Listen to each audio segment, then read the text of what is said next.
Toru is just absolutely electric right now. I mean, Kopecky is back on top, and March Madness has officially arrived. Yeah, it's been a massive week. Seriously, week 12 wasn't just, another week in the calendar. It really feels like this seismic shift happening across the whole landscape of women's sports right now. Yeah. So welcome to this deep dive. Glad to be here for it. Our mission today for you listening is to basically tear through this giant stack of week 11 and 12 global sports summaries, match reports, and institutional announcements we've gathered from 2026. And there's so much to cover. I mean, we are looking at how the world's fastest athletes are peaking right now. Exactly. We've got a roadmap for you today that goes from like the raw speed in Poland to a literal tactical masterclass on the European cobblestone. Which was just incredible to watch. Oh, totally. Plus, we're going to dig into how a legal battle actually saved an entire team, and then wrap up by giving you my personal impact player scouting system so you can track these stars yourself. I love that. It's so necessary with how much is going on. Right. So let's just dive straight into it. Let's start with the global speed shift, athletics. Specifically, the World Athletics Indoor Championships in Toruń, Poland. March 20th through the 22nd. The energy there is just off the charts. It really is. I mean, we are talking explosive 60-meter hurdles, these high-stakes relay battles, the middle distance finals. And I keep thinking about this analogy, right? Okay, let's hear it. I compare the indoor track season to like a wind tunnel test for Formula One cars. Oh, that's actually a really good way to frame it. Right, because, it's this perfectly controlled environment. There's no wind, no crazy weather. It just establishes the raw baseline power of the human engine before the chaotic outdoor summer season starts. But, I mean, you're the expert here. Does taking away air resistance really change the game that much? Oh, it fundamentally alters the physics of the race. I mean, when you run outdoors, even a slight headwind it acts like a physical wall. Yeah, you feel it immediately. Exactly. It forces the athlete to expend so much more energy just to maintain their velocity. But in Toruń, the air is dead still. The temperature is heavily regulated, which keeps the muscles, perfectly pliable. So it's basically a laboratory. It really is. Even the track itself, indoor tracks, have these banked turns to help runners carry their momentum through a tighter radius. So it completely isolates the human engine from the environment. Wow. Okay, so if an athlete sets a world-leading time there, they're essentially just proving that their winter training block was, like, flawless. Flawless. Their raw power is completely maximized. But if it is so artificial, why does it matter so much for the summer? Like, the outdoor season is totally different. Well, it matters because of psychological dominance. Oh, really? Yeah.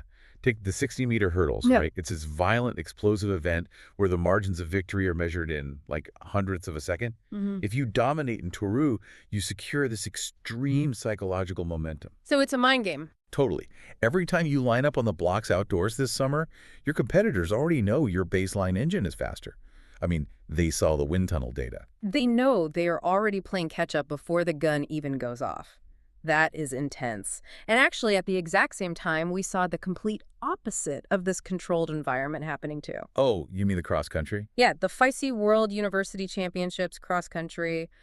Over 10 nations competing, and there is absolutely no banked track there. Oh, it's all mud, dirt, hills. Right. Totally unpredictable footing. It's introducing this wave of distance runners who have to just constantly adjust their stride. Which requires a completely different cognitive load, honestly.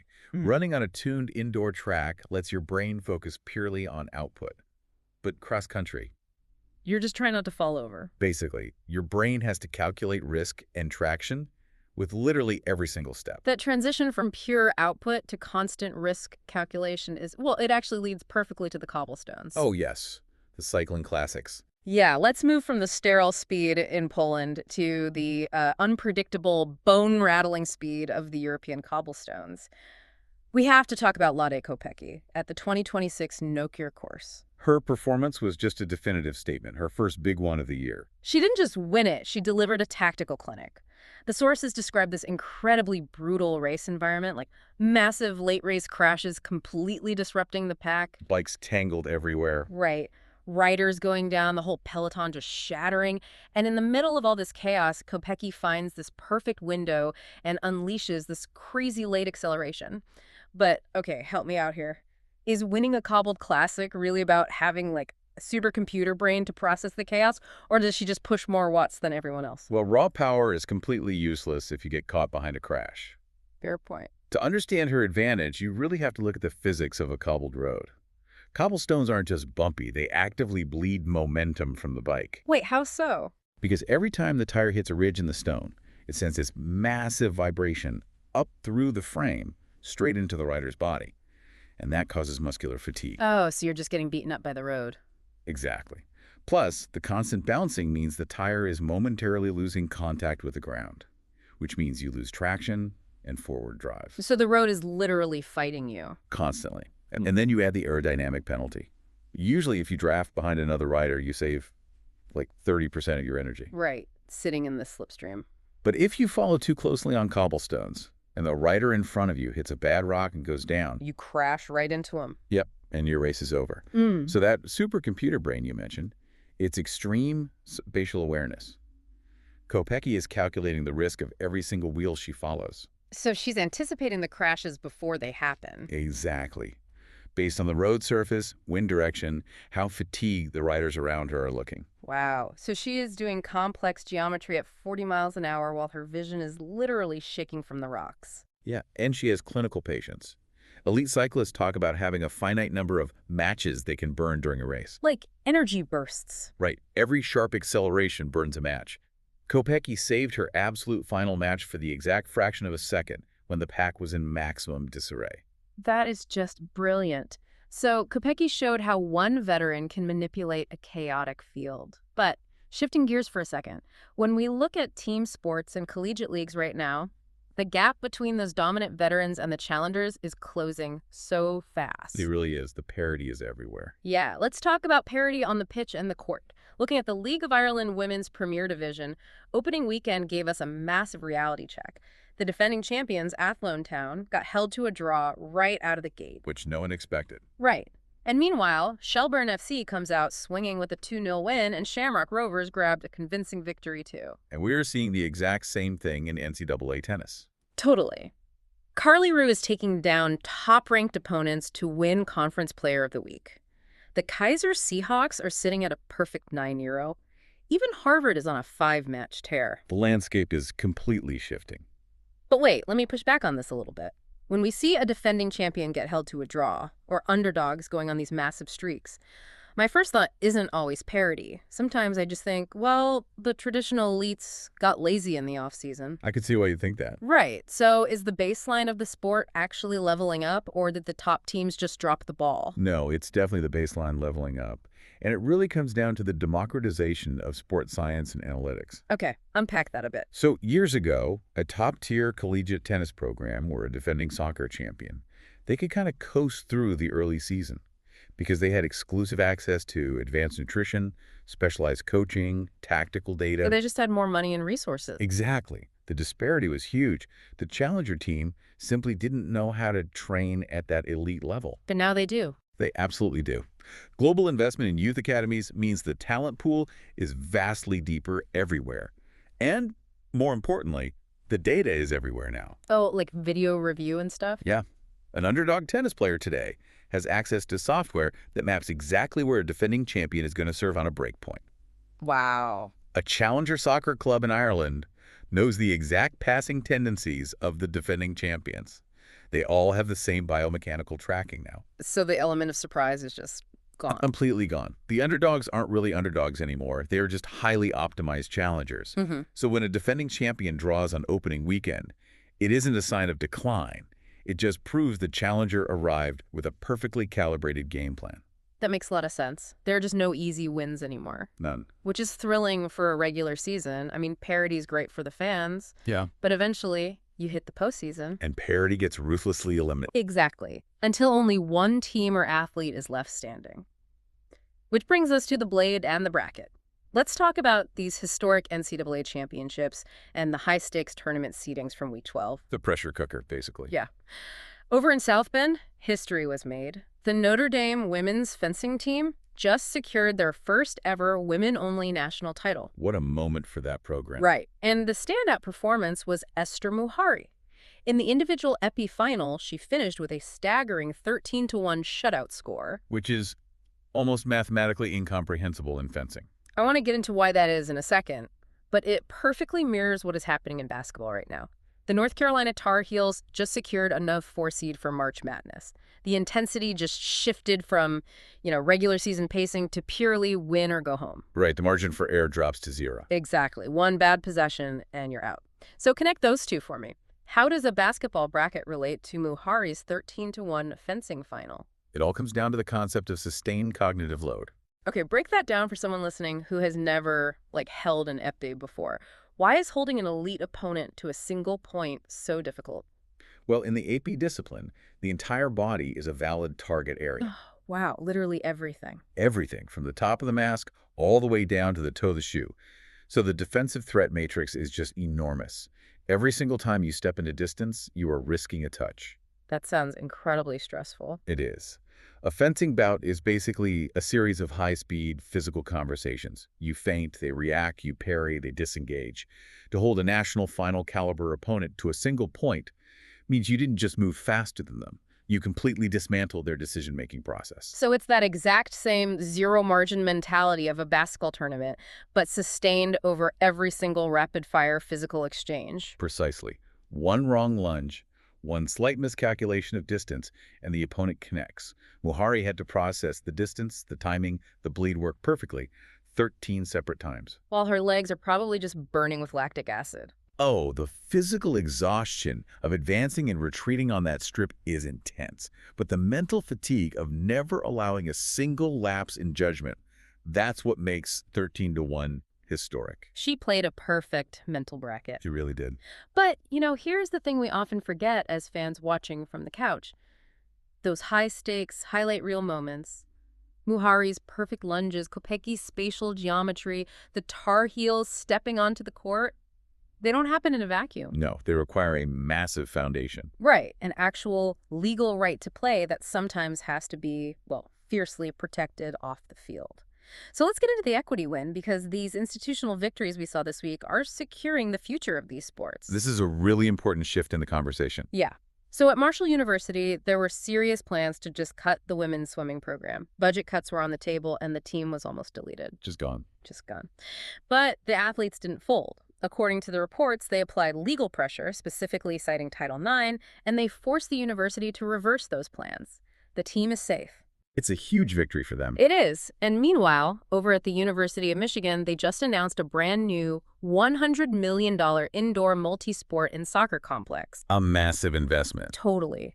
And the sources also briefly touch on the growing global visibility of adaptive and niche sports right now, like the legacy of Oksana Masters, Kate Delson taking snowboard gold, Choi Sarah competing through injury, and the Women's Bandy World Championship in Sweden. The structural support is definitely surging. But I want to zero in on Marshall for a second. We hear about Title IX a lot in broad cultural terms, but our role here is just to report what the sources say the legal mechanics are. So explain it to me like I'm 5. What exact legal lever did these swimmers pull to stop a university from reallocating its own funds? Sure. So Title IX legally dictates that no person in the U.S. shall, on the basis of sex, be excluded from participation in any education program or activity receiving federal financial assistance. Okay, so the federal funding is the key phrase there. Exactly. That is the lever. Almost every major university relies heavily on federal funding for research, grants, student aid, you name it. Right. If a university cuts a women's team, and that creates a statistical imbalance in athletic opportunities compared to their actual student body enrollment, they are in direct violation of the law. Gotcha. So the athletes' legal counsel essentially just points out, hey, you are risking your federal funding by doing this. Yes, they hit them in the ledger. That makes total sense.